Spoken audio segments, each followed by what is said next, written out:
Anak-anak ilmuannya lagi sukses. Selamat malam semuanya. Nama saya Tafama Laia, NPM 20110049, kelas TIM 2001. Sebagai judul pembahasan saya dalam UAS yang diberikan oleh dosen yang bersangkutan, oleh dosen Bapak Abdul Sembiring.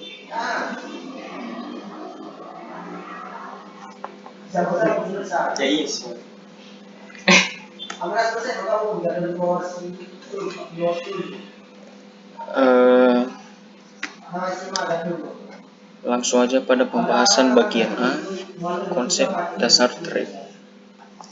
Trade disebut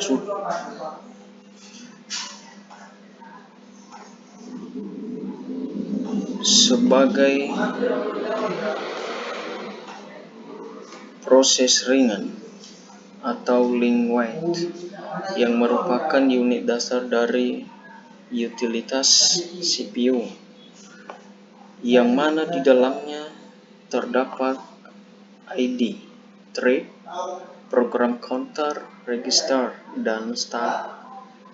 Trade saling berbagai bagian program, bagian data, dan sumber daya sistem operasi dengan trade lain yang mengacu pada proses yang sama disebut dengan multi-threading. Dengan banyak kontrol trade, proses dapat melakukan lebih dari satu pekerjaan dalam waktu yang sama. Selanjutnya bagian B, keuntungan multi-threading. Bagian A,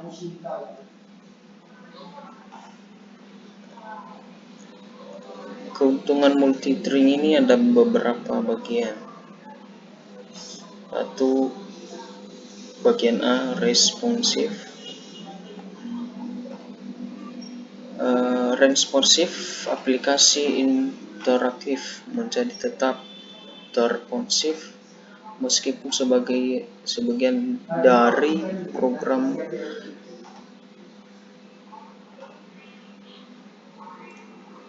sedang blok atau melakukan operasi lain yang panjang.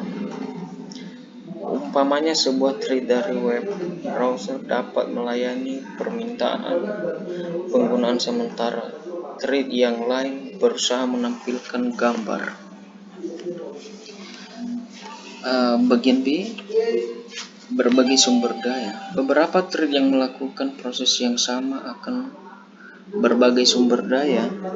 Keuntungannya adalah mengizinkan sebuah aplikasi untuk mempunyai beberapa thread yang berbeda dalam lokasi memori yang sama. Bagian C-nya, ekonomis. Ekonomis pembuatan sebuah proses melakukan pengalokasian memori dan sumber daya. Alternatifnya adalah dengan menggunakan thread, karena thread membagi memori dan sumber daya yang dimilikinya sehingga lebih dari ekonomis. Untuk membuat thread dan extract switching thread, ada juga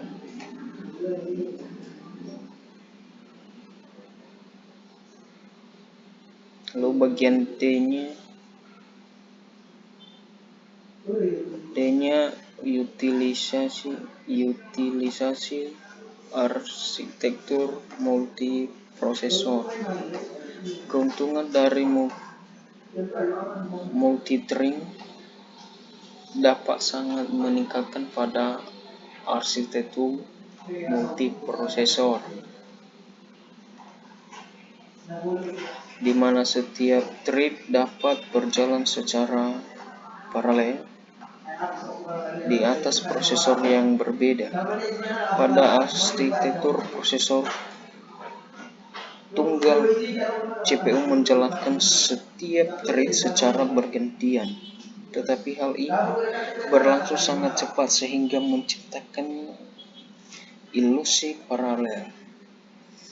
Tetapi pada kenyataannya hanya satu thread yang dijalankan CPU pada satu satuan.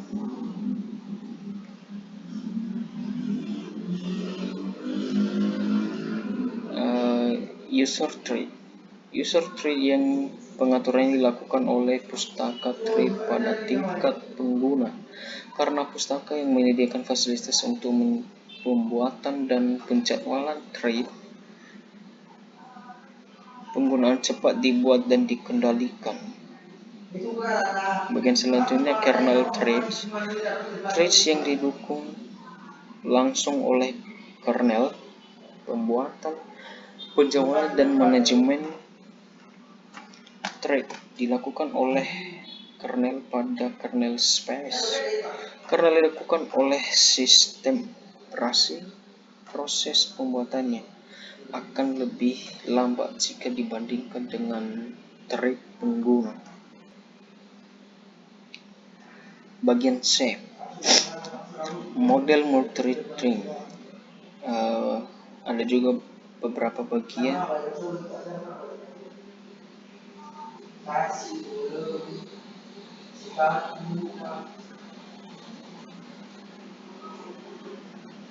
Model ini memecahkan beberapa thread tingkatan pengguna ke sebuah thread tingkatan kernel.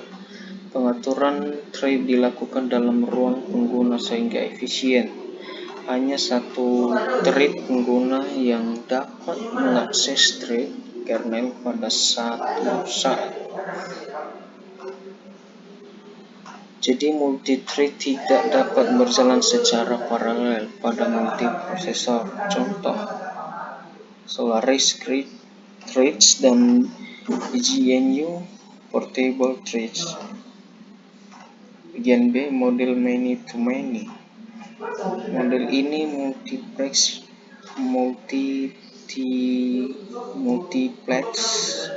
banyak thread tingkatan pengguna ke thread kernel yang jumlahnya sedikit atau sama dengan tingkatan pengguna. Model ini mengizinkan developer membuat thread sebanyak yang ia mau, tetapi konsistensi tidak dapat diperoleh karena hanya satu thread yang dapat dijalankan oleh kernel pada satu waktu. Keuntungan dari sistem ini ialah kernel thread yang bersangkutan dapat berjalan secara paralel pada multiprosesor.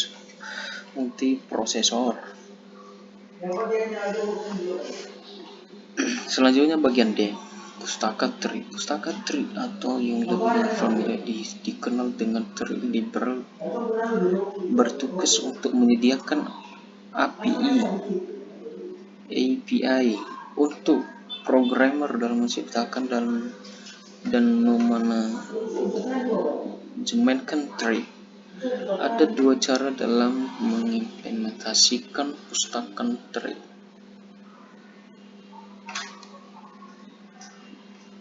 Bagian satunya menyediakan API dalam level pengguna tanpa dukungan dari kernel sehingga pemanggilan fungsi tidak melalui sistem call. Jadi, jika kita memanggil fungsi yang sudah ada di pustaka, maka akan menghasilkan pemanggilan fungsi call yang sifatnya lokal dan bukan sistem call. Bagian 2 menyiapkan API di level kernel yang didukung secara langsung oleh sistem operasi. Pemanggilan fungsi call akan melibatkan sistem call kernel. Ada 3 pustaka thread yang sering digunakan saat ini, yaitu POSIX,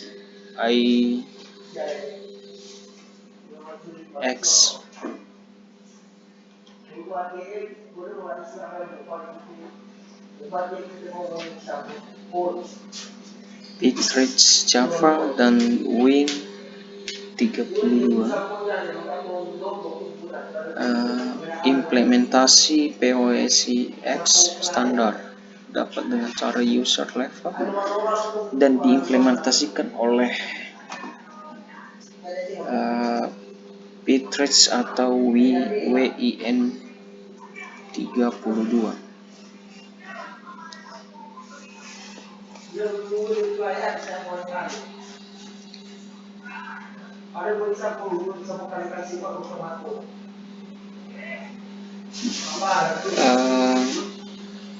Dalam pembahasan saya ini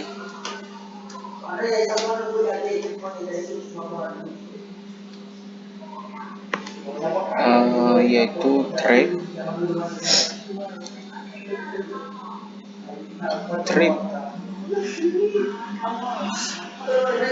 pengertiannya atau yang dimaksud dengan trade itu adalah unit sebagai proses ringan yang merupakan unit dasar dari utilitas CPU, yang dimana di dalam sebuah ID trade itu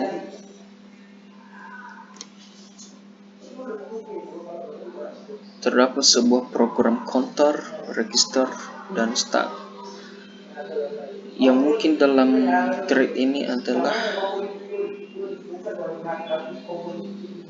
mencakup supaya saling berbagai bagian program, bagian data, dan sumber daya sistem operasi dengan thread yang mengacu proses yang sama, yang disebut sebagai multi-thread.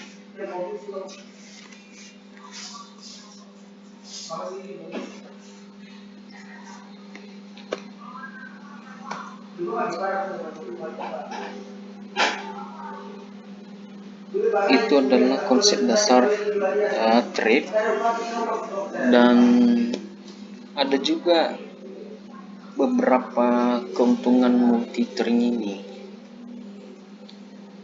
Satu, responsif. Dua, bagian B-nya berbagi sumber daya. C-nya ekonomis. Yang bagian D atau 4, utilitas intelligence multiprosesor. Dan 4 macam keuntungan ini, keuntungan multi-thread ini, mungkin beberapa pengertian. Kalau pengertian responsif interaksi, aplikasi ini interaktif menjadi tetap responsif meskipun sebagai dari program sedang blok atau melakukan operasi lain. Yang bagiannya D-nya berbagi sumber daya. Pengertian manfaatnya juga ada di situ, ekonomis juga sebagai keuntungan dari multi-thread, dan D-nya dan atau bagian 4-nya itu utilitas intelligence multiprosesor.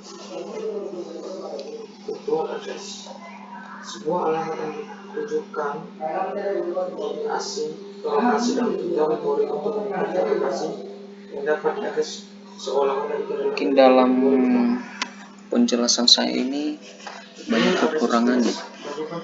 Jika hal-hal yang ada kekurangan mohon dimaklumi, dan jika ada saran ke depannya mungkin akan dibuat lebih baik lagi. Kriteria kedua harus mendukung mudah-mudahan dalam materi yang saya jelaskan secara singkat ya, mudah-mudahan menjadi sebuah motivasi dalam pembelajaran kita dan meningkatkan sebuah sebuah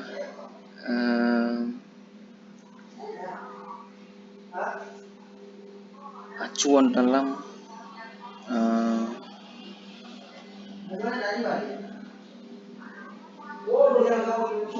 lebih tahu lagi tentang sebuah trik.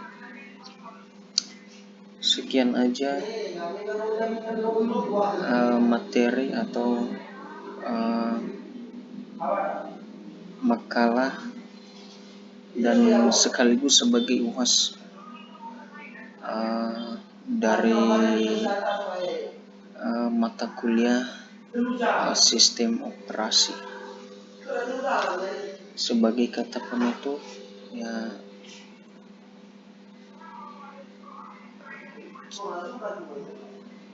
satu, jika ada kekurangan mohon dimaklumi, dan keduanya, jika ada pertanyaan dan kritik ataupun masukan dari kawan-kawan,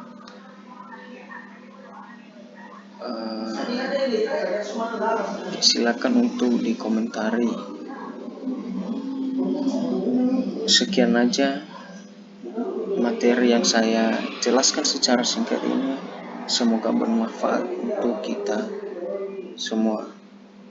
Terima kasih, selamat malam.